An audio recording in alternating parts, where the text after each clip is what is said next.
Welcome to the Nature Photo Guys podcast, where we talk about nature photography, from gear to our philosophies and everything in between.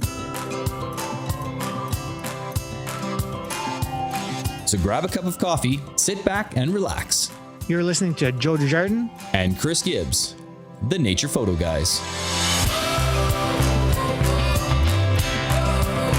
So Chris, since our last episode where you did some landscape editing, something happened to you in the world of, something you do on the side. Explain. I think I know what you're referring to. I do some voiceover work on the side, and I got picked up by a fairly big company in the States, which was exciting. Mm-hmm.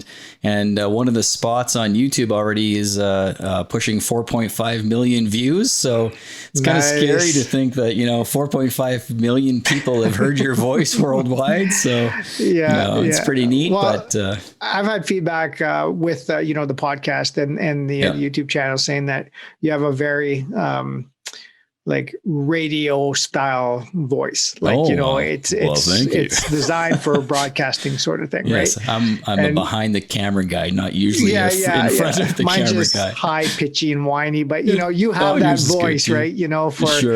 For radio. So that's an awesome gig, man. So. Congrats. I was pretty excited about that one. That's the biggest one yet. So because you put, what is it? You put samples out or something, you said, or it's like an audition for an acting job in a way. It's the same thing with voiceovers. You audition for hundreds and hundreds of jobs, and you get the odd one here and there, and it's good. Right on. Yeah, I enjoy it. So yeah, cool.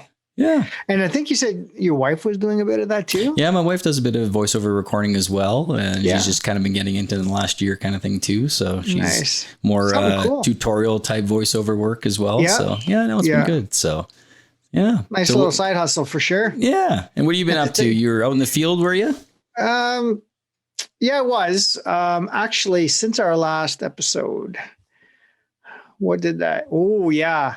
I had a really cool encounter that I think we might save for another video. Oh, okay. A teaser. Teaser, yeah. Let's just say it involved a big dog, a big wolf. Whoa, exciting. And some tracks and stuff. But actually, if you guys want to see kind of a little highlight, I have it on my Instagram under highlights, and it's called Wolf. So nice. Okay. Yeah. So it was a really cool experience. But I think you and I talked about making kind of an episode on that experience a little, sure. And the tracks and the pack and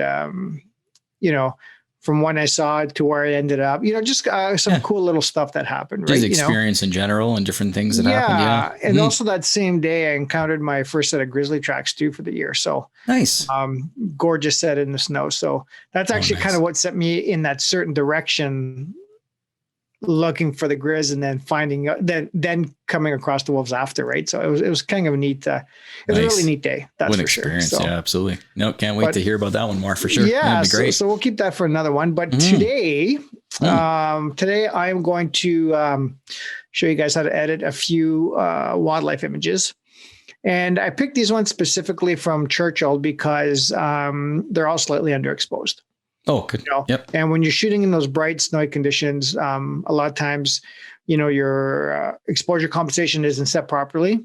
Mm-hmm. Or you're just so damn excited like I was and you forget to use exposure compensation or a combination of both. Hey, whatever, right? Know, but I was still, they weren't to the point where they weren't recoverable, right? Okay. So, but I just wanted to share that, and we'll go through a few of those if you want. We can do that right now. Sounds great. Let's go.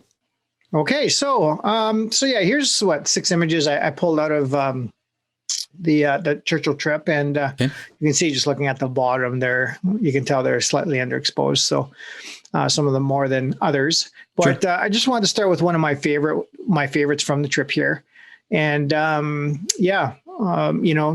it's slightly underexposed. The color's a little off.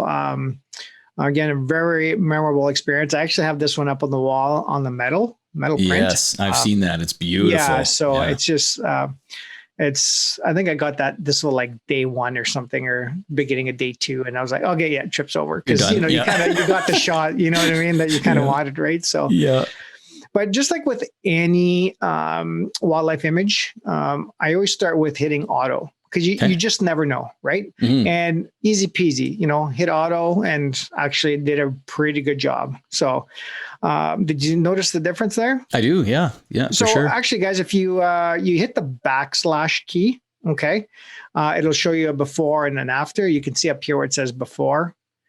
And then if you hit it after. So, I mean, it did a really good job, actually, as far as, boosting up the contrast, a bit of color saturation and that sort of thing. So I'll actually use auto first. And then from auto, I'll go to my white balance next. So with white balance, you'll see this little, it's like an eye drop tool, right? Yeah. White balance selector. If you click on it and you put it anywhere in the scene, you can see over here, watch the white balance change. You see anywhere you put it, right? You get all kinds of weird hues and that sort of thing. But the reason I like to use it is for the numbers at the bottom of the little rectangle you see there. You see where it says R 38.6, G 33.9, and B 26? Yep, that's right. Okay. So what it's doing is it's giving you your RGB, right? So it's giving you the percentage of red versus green versus blue, right? So in this case here, pointing on the rocks, right? There's obviously more red than there is green or blue. And ideally to get proper white balance, you want all the numbers across the bottom to be the same in the whites or in the blacks. So because you can see right now, if I were to click on there to try and get an even number, you see how cyan that went, right? Yeah, totally. Okay. Yep. Okay. And it's pretty much even right across the board there, right? Where was that? Around 30. It was around 32, 32, 33, right? So it's pretty straight. So you really have to be careful where you actually click to get the proper white balance, right? Okay. Yes. So if you go into the whites here, you see how it's a lot of blue in the white. Okay. Now this is going from the previous one. I can reset the white balance, but I just wanted to show you guys. So if you look in here, you can see 97.8% blue, 89 green, 84 red. So if you click on here now, actually, instead of clicking, here's another shortcut, guys. Instead of clicking that all the time, you can just hit W and it just brings it back. Look at my white balance now, 94.6, 94.6, 94.7. Nice. So in that case, for that day, based on light, right, this is the proper white balance. And this is pretty much the white balance I have for, what's up on the wall there. Perfect. Yep. All within 0.1. Yeah, exactly. I mean, if you can get it within 1 or 0.5%, you're close enough. It's just when the graduations are pretty skewed one way or the other, right? Exactly. So if you hit W, then it disappears and that goes back over here. So from here, guys, the third thing I would probably do is look at composition, leveling out, the horizon, that sort of thing. So if you click just on the crop tool, and again, crop overlay, the shortcut is R, so you can take it, add it, or remove it. You can see I have it set up in the rule of thirds. Like everything seems to be pretty much bang on. Like there's nothing I would actually do to change the composition here. The bears in the lower left-hand third. There's a lot of negative space for it to move. There's a nice balance of the bay in the background, foreground. Like you could actually see, there's a nice third here with this kind of line here, rock. The separation with this rock, the bears in this middle section here. So I mean, as far as composition goes, I think it's pretty much done. Yeah, absolutely. So, and then I will just, from here on, I'll just kind of work my way down all my tools. So, I mean, I think the exposure is good. I mean, you can take and use every one of these sliders and just play and see if it, it suits you better. But, with this exposure one, I might pump it up, let's say just a little bit, that might be okay. I don't want to go to the point, guys, where, you blow out highlights and there's no detail, right? So you just kind of leave it in, let's say something like that. And again, guys, it's probably going to look a little different on your screen than it is mine. Mine's color calibrated. Mine's going to be a little different than Chris's, than yours, that sort of thing, right? Contrast, again, you can add a little more contrast or take it away. I kind of like it like that. Shadows, again, guys, like I said, I just go right in order. Shadows, you can lighten things up a little bit, or you can really darken shadows. Let's just go like that. Whites.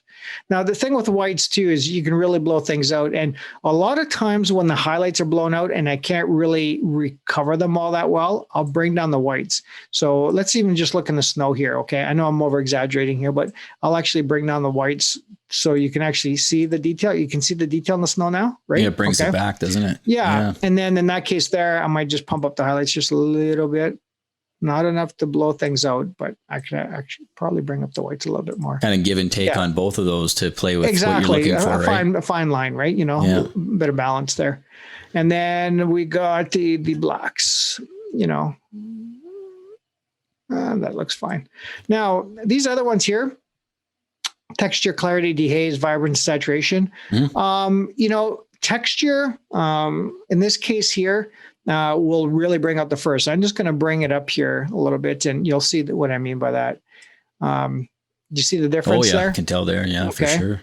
And, I don't really play along much or do much with this kind of stuff here as far as texture, clarity, dehaze, that sort of thing. Okay. I think for the most part, before we had these tools, images were still good. You know what I mean? Yeah, exactly. You could pump it up just slightly a little bit. Clarity, maybe a little bit too. Clarity is more like, if you look at it here, you see the difference? Yeah, for sure. See that? Yeah, I can see that. There's removing clarity, and there's, so again, clarity is just more like actually, how do you say that? Someone's adding a punch or something, it's adding contrast again, contrast, right? Sure. Yeah, fair enough. And then the dehaze tool, usually, actually, I'll show you guys the dehaze in some of these snow scenes here. Yeah. Sometimes it works and sometimes it doesn't. It really depends on the image, I find, eh?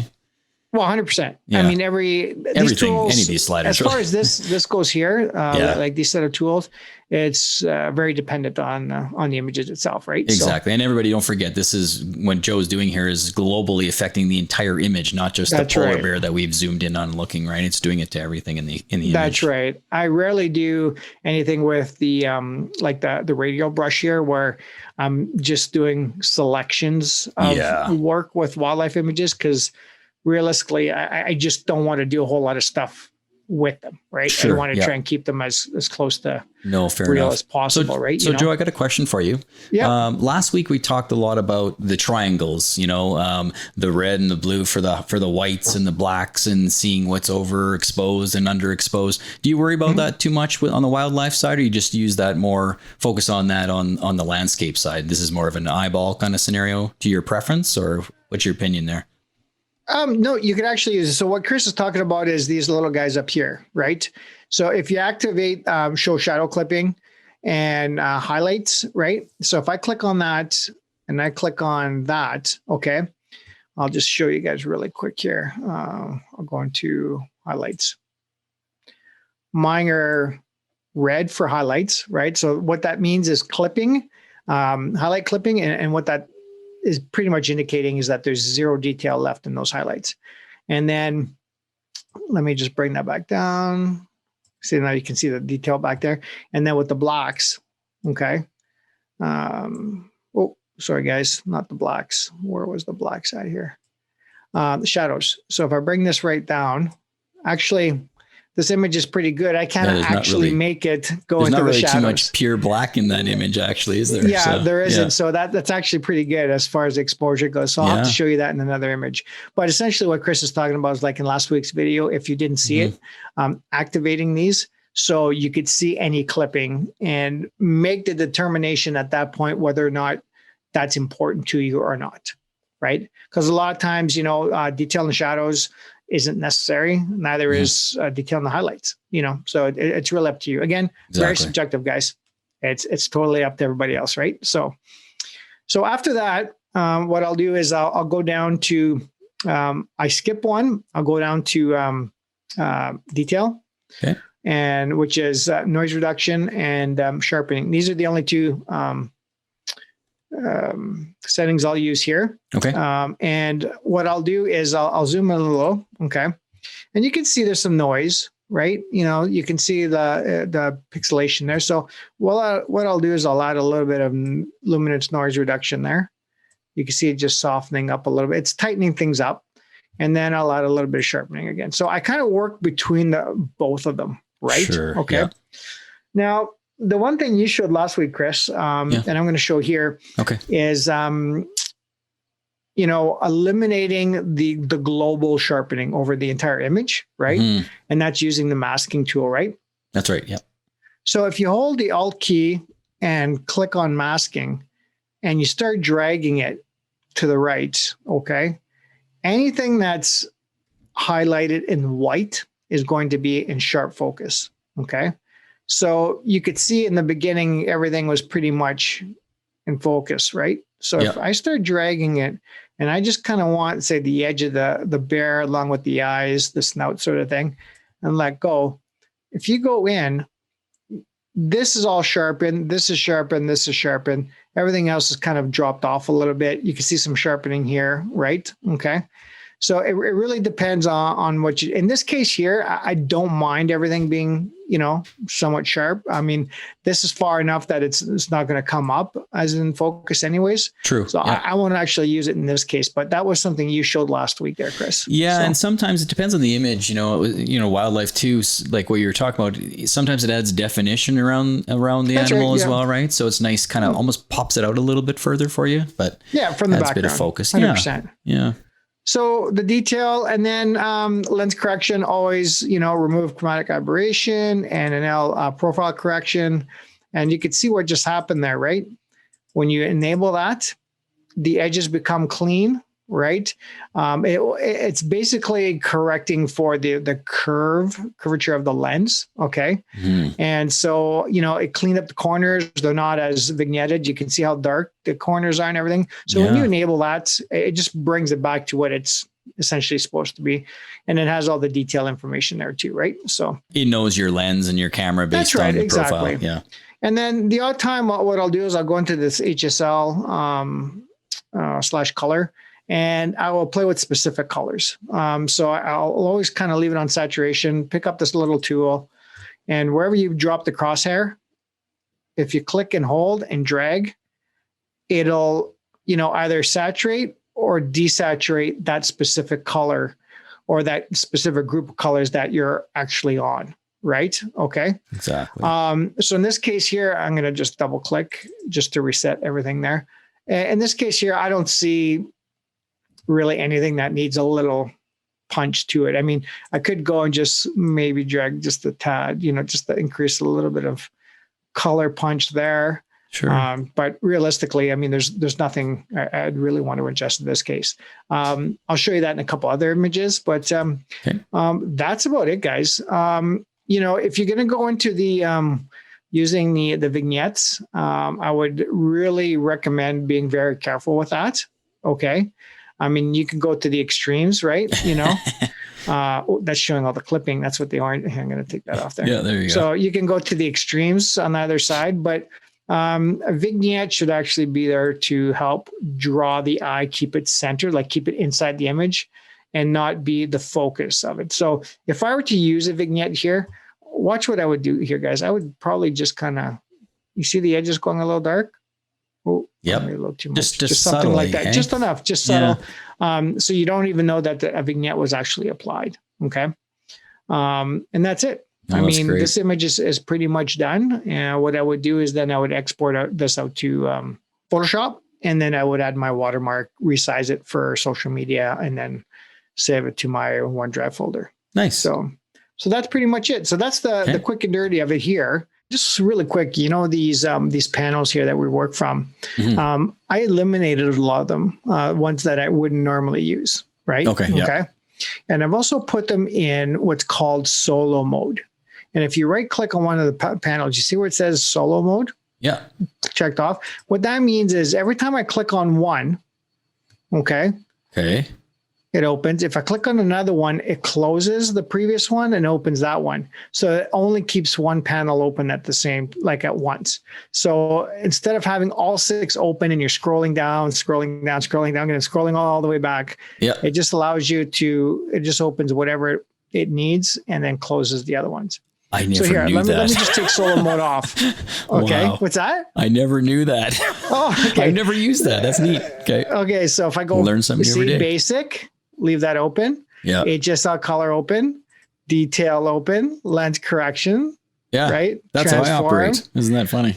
And effects. Okay. Now look what I got to scroll through to get through all the, you know what I mean? The ones I want. Right. So if you just right click and just go solo mode, it just tightens everything up. Isn't that funny? That's actually probably a bit of a time saver. Actually, you don't have to scroll as far. For sure. Wish I would have known that 10 years ago. But anyway, okay. Yeah. So anyways, just a little quick tip. So that's cool. So let's move over or onto an image that's pretty, well, you can tell it's underexposed, right? Okay. So this one, again, I'm going to start with auto. See what happens. It did an okay job. It brought things up a little bit. Mm-hmm. So what I'm going to do is I'm going to leave it there and work from there. Okay. So now I could certainly see, like, I mean, you could see the cyan, like you could just see it, right? The blue, like you could just see the color cast. So again, I hit W for the white balance tool. And then like, if you're looking where this stuff's supposed to be white, and it's blue, like you could see 71.1, 64.1 for green, and red is 63. And if you look to the left over here, right? Oh, I'm always looking over here when I'm moving my white balance tool, right? You know, you can see that that's probably going to be the white balance. In and around there is what I want. So if I click on it, boom, white balance is brought back to what I want. And then if we take the tool, look on whites, well, look at that, 82.4, 82.7, 82.2. Going from right to left. Yeah. So it's bang on. I like that technique, actually. Hover over and look in that window because it actually kind of saves some time. Click. No, I don't like it. Undo. Click. And then you can actually move it around and see where you like, you know. I mean, you can see me just, you know, clicking on everything.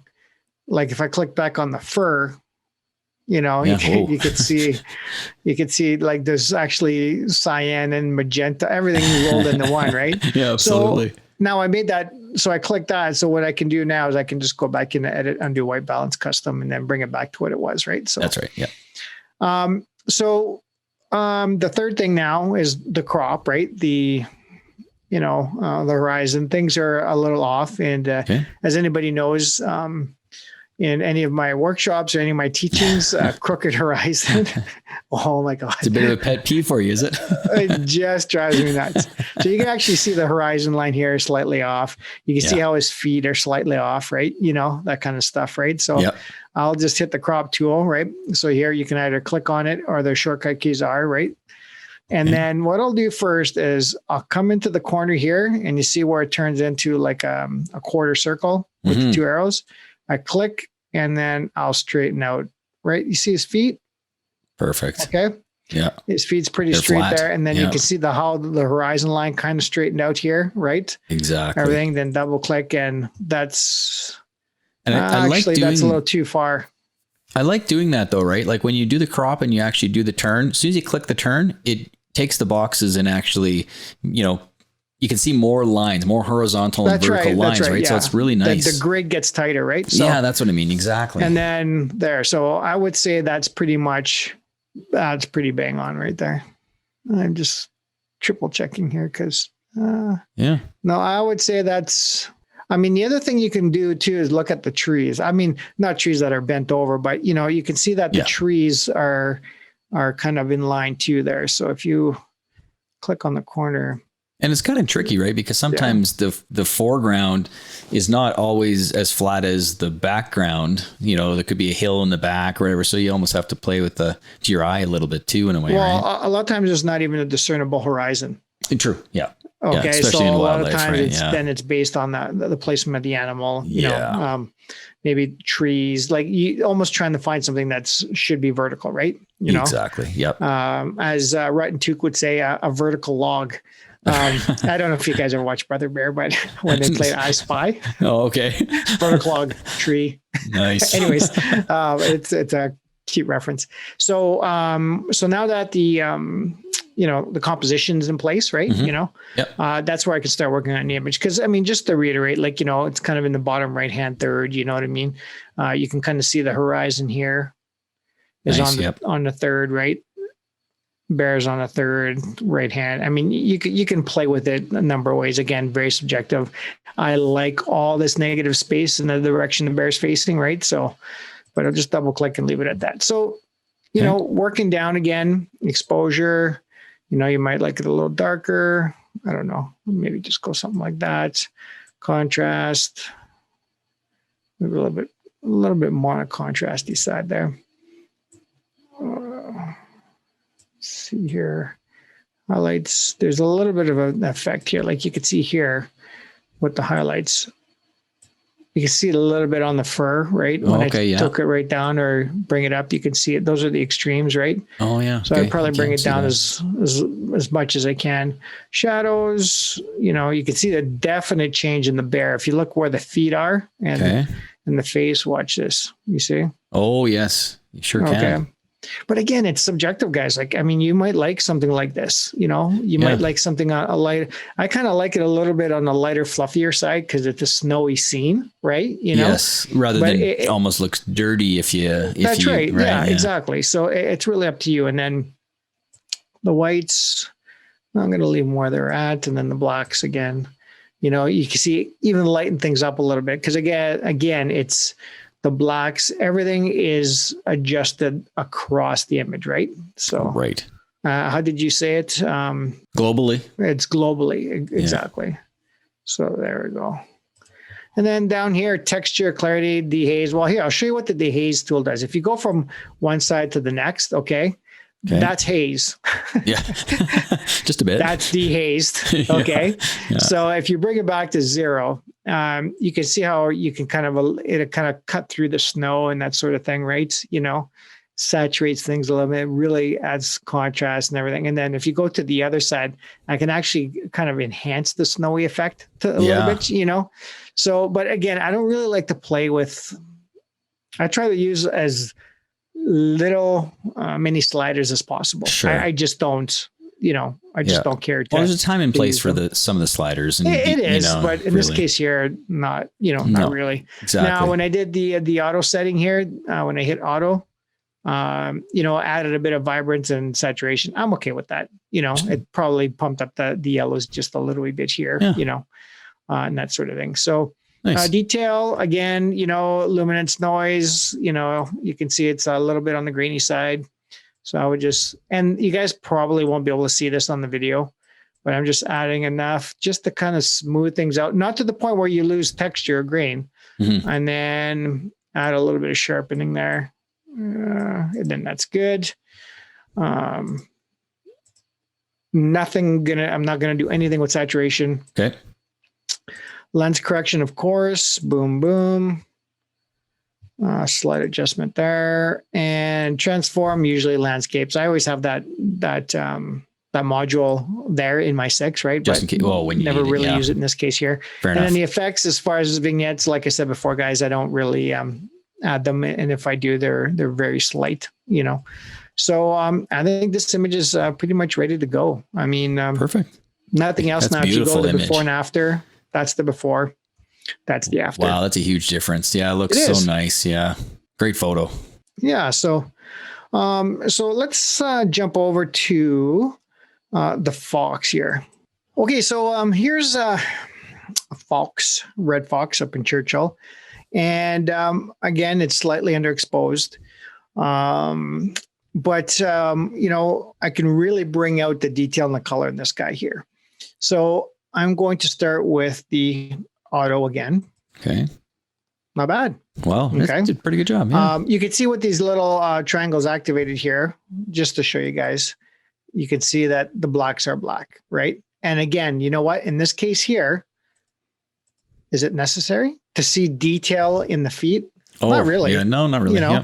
But I mean, it's something to just to keep in mind. I mean, as we get closer into, or as we start to finish the image, you'll see you may want to make a slight tweak because I'm going to crop this image quite a bit. Okay. You know what I mean? Good. So yeah, as you get closer into it. Yeah, I see what you're saying. Yeah, that's right. Okay. So, auto's not too bad. Let's see what the white balance looks like. It's pretty close. It is 96, pretty close. So I'm always going right to left just because I'm always looking at the blues, right? When I'm looking at snow here. So enough, 96 points. So 97, the 95.2, the 94.7. So if I click on here, wow, look at the difference it just made just in the fox's fur. Look at. Oh yeah.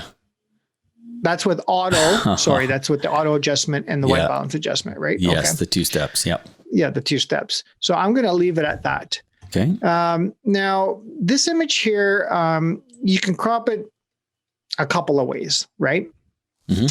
Now, I mostly post on Instagram, right? Okay. Yeah. So, I mean, Instagram does take, a horizontal type format, like a 4:5, right? That kind of stuff, or a 5:4.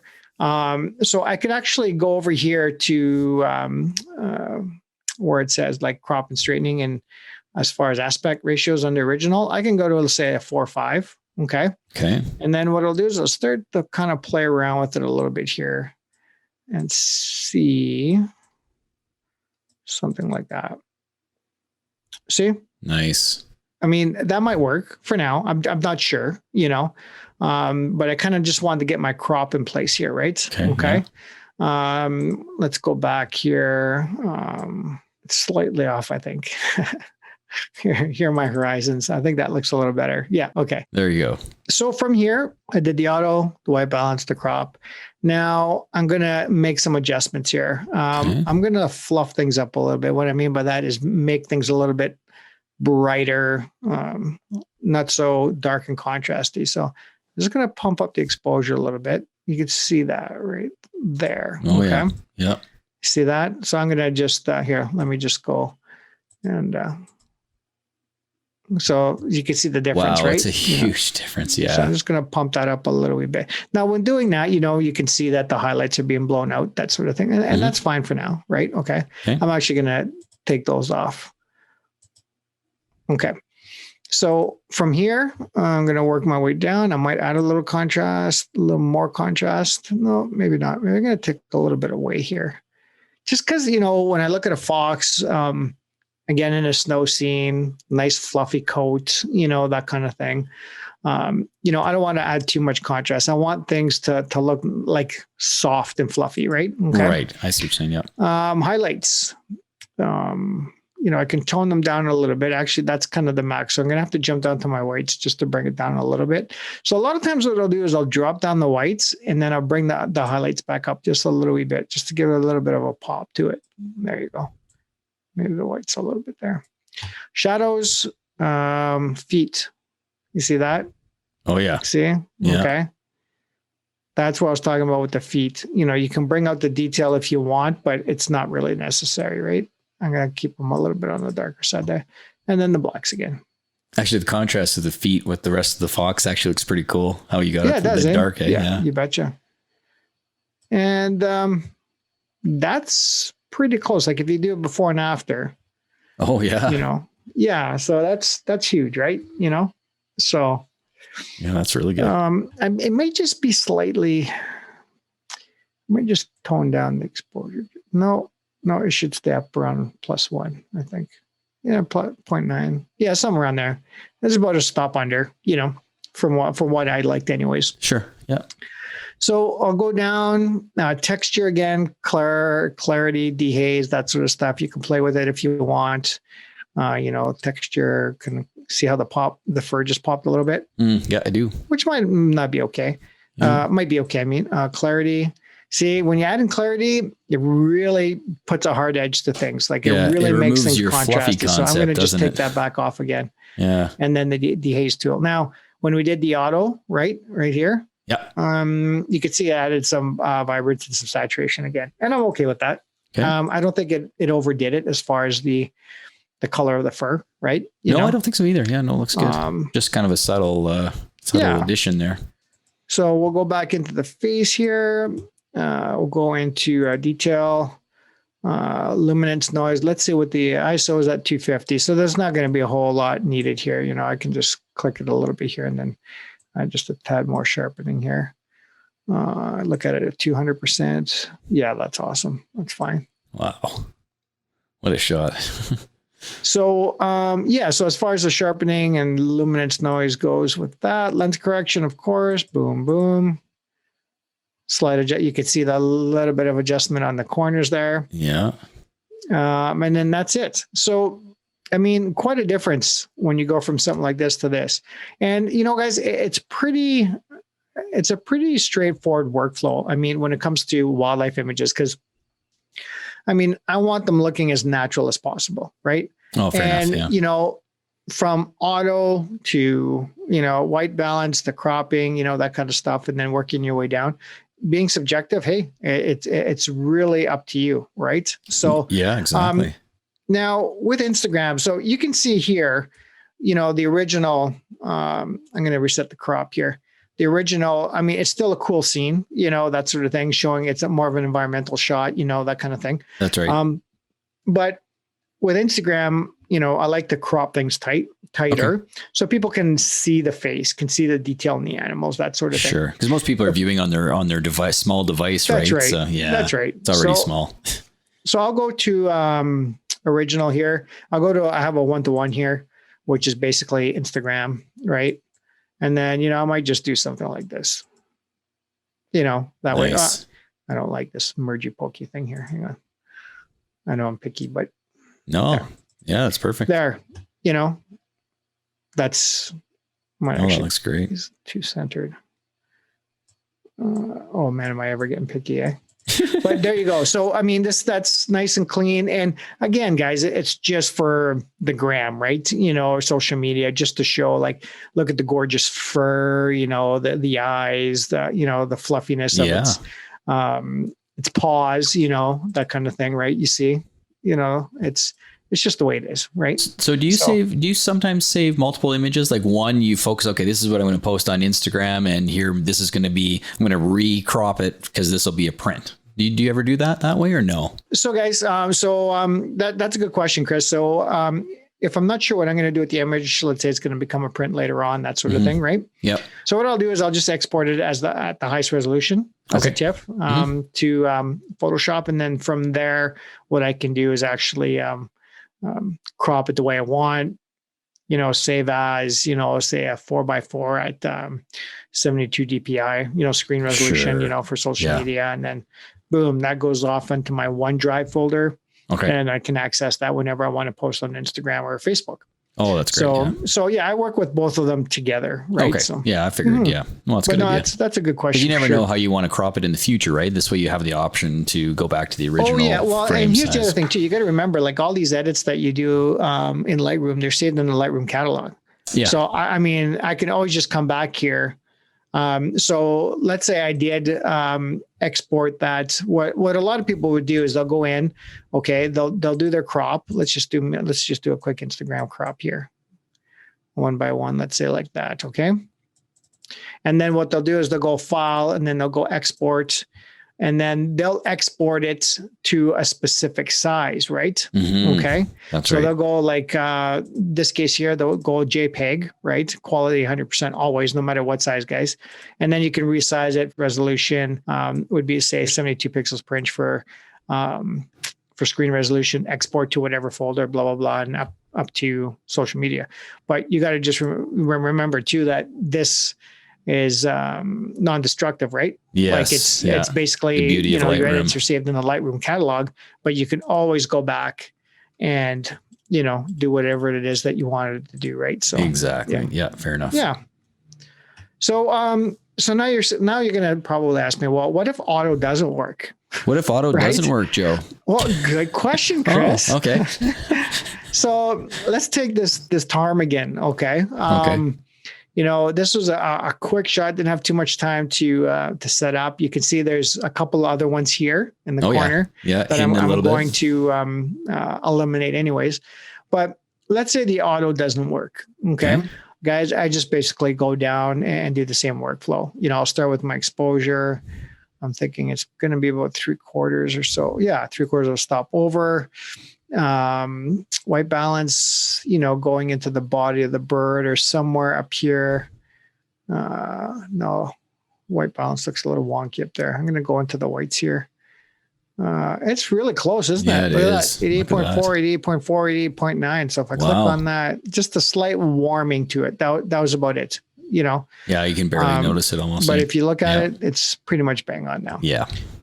So now I'm going to do my crop. Instead of jumping to that, this is basically going to be a social media print only. I mean, for the amount that I'm actually cropping, it's not going to make a very good larger size print. Oh, gotcha. Yeah. Because of the amount of pixels I'm cutting out of there, right? So I'd probably look at something like that. Again, a little bit more negative space on the left, the direction the animal, or in this case, the bird is looking. That's right. Versus the right. And then I would probably have something like that. Nice. And then work your way down, let's see.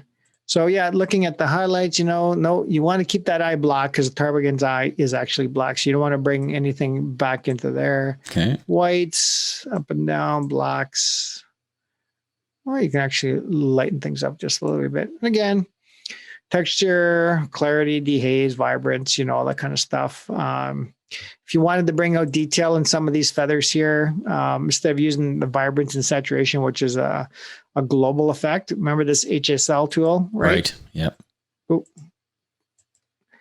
Click on there and you can maybe click on the, that affects the oranges and yellows a little bit, but not too much because you could see it coming out into the feathers a little. So, whatever it is that you want to do, right? Yep. Again, personal preference. Right? Yeah, exactly. Detail, luminance, noise. This is shot at 2500 ISO. So it is a little bit on the grainy side. Okay. Yeah. So I'm going to just bring it up a little bit till I don't lose detail. It doesn't smooth out to the point where it's smooth. There's still some grain, and then I'll add a little bit of sharpening here. Right. Because after all, it is feathers, right? That's right. Feathers and fur. I love grain on feathers and fur, right? 100%. Lens correction. Boom, boom. Yeah. Fix the corners there. And that's about it.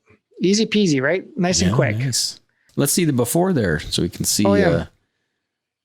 Nice. Yeah, it sure made a difference, didn't it? Just some subtle adjustments, right? Even with that saturation of color a little bit, it really helps pop out the, Yeah, it does. The red, brown color kind of colors here, right? So yeah, for sure. Really quick, I'll just go through one more. Like, I don't want to take up too much of your time, guys, but I mean, this one here, you could already see the color. You could already see the cyan, the blue, some magenta in there, right? So I'd go right off the bat. I'd go auto. No, not really. It did affect the bear though. You could see how it kind of made the bear pop, right? Yeah, it did actually. Yeah. The background kind of popped a little bit too, but the white balance is off, right? So you can see how much blue there's there, 74 versus green, which is 65 and red 64. That's pretty much where Now, if it looks a little too yellow, like guys, polar bears aren't 100% white. Actually, polar bear fur is translucent. So it'll actually take up the color of the reflective light, right? So that's why a lot of the bears, you'll see they're a little bit more yellow. Some of them look a little more dirty yellow. Some of them are look a lot whiter, that sort of thing, right? So interesting. Yeah, it is. So, if it looks a little too yellow to you, and in my case here, I mean, I like that. You can always adjust the temperature slightly yourself and just drop it down a little bit just to take, you see that? Oh yeah. That actually made a good effect there. See, like there's warming it up, right? Going to the right. But if you add a little bit of blue or cyan to it, you kind of, take some of that yellowness out. And again, another global adjustment though, everybody as well, because it's affecting the blues that you were seeing before in the background, right? So that's right. And you could see how I added a couple of % of blue there, right? Where it says 79, noticeable. 73, 75. So if I click back that, this is kind of what the correct white balance should be. Fair enough. And you know what? The rest of it actually looks pretty good to me. I mean, I could probably increase the exposure slightly, but I mean, that one was pretty bang on, I think. And then, just your standard stuff, detail, sharpen, little bit of luminance noise because we're at 1250 ISO. Yeah, that's nice. Wow. Yeah, luminance sharpen. Yeah, that's good there. Lens correction, boom, boom. Yep, corners adjusted itself, and that would be about it. Nice image. So before, after. So basically, this is getting rid of huge color cast, right? As far as the white balance goes. Yeah, exactly. Well, it sure makes doing those adjustments, like the difference before and after, that just sure makes that polar bear pop, right? Yeah, for sure. Man, it looks amazing. Well, Chris, that kind of wraps things up as far as the edits go. As you can see, very basic editing. Like there's nothing fancy. I'm not using, everything's pretty much done globally, right? Across the image. I'm not using a radial brush tool. I'm not using, any sort of filters, that kind of stuff, right? Yeah. It's just, easy peasy. Well, I shouldn't say easy peasy. I mean, it takes a while for you to develop an eye, as far as what's considered, kind of normal or decent or good, that sort of thing. Yeah, well, it almost becomes second nature to you, right? That's right. Yeah. That's right. I mean, you can certainly cross over into something a little bit overdone or overcooked, as they say. But again, every year my eye develops, right? And I mean, what I edited last year, I may not like this year. You know what I mean? Or I might think, what was I thinking there? And stuff I did 5 years ago. Oh my God, I wish I can get off the internet. Like, honestly. I know. Yes. And then remember when HDR came in? When HDR first came in, grunge and anyways. Yeah. I'm getting way off topic. No, but I agree. I mean, your skills change not only in the editing side, but also in the photography side. So when you merge those together, there's going to be some changes in your style for sure. Well, yeah, because I mean, you try to shoot again to get the best image, the best capture in camera. So you have to do a little bit of editing. Well, every image shot in RAW needs to be edited. Yes. Okay. It doesn't matter. If you're shooting JPEGs, then a lot of times they don't. But if you're shooting in RAW, every single image has to be edited. Not because you want to, because you have to, right? So, well, you have to, right? Because I mean, obviously it's just a flat mucky image, right? It's basically a digital negative, right? So you got to do something to it. Yeah. But I mean, the more you start looking at other images and you start critiquing and you're watching videos and, maybe a video like this, as long as you can pick up one or two things as you go along. Like I love watching editing type videos or instructional videos and stuff, because you always tend to pick up one or two little things, right? For sure. And then just kind of add them to your basket of goodies there. And and not to say you have to use everything that we show either, right? So there's a couple of things that work for your workflow. Figure out your own workflow, and that's it. And maybe the white balance tool might have come in handy for you this one, or that's right. How I crop or whatever, you know what I mean? And if you know all this stuff, great, because this is really basically an intro, right? It is, I mean, as much as I say this is all I do, there are other things that I do that I haven't shown either, but that I kind of, sometimes I'll fine tune or, sharpen with a high pass filter in Photoshop or this or that. Like, there's other things that, say in the Fox picture, maybe I wanted to bring out the eyes a little more. That's where I'd probably use the radial brush and lighten things up, or, if the eye slightly off, not quite as sharp as I want, maybe I'll just sharpen the eye itself. I mean, there's other things that we do to make the best possible image. Exactly. But to get you started, to get you going, this is I think a great an easy way to get started. So agree. And we got to see some beautiful images of your show, so that's always a positive.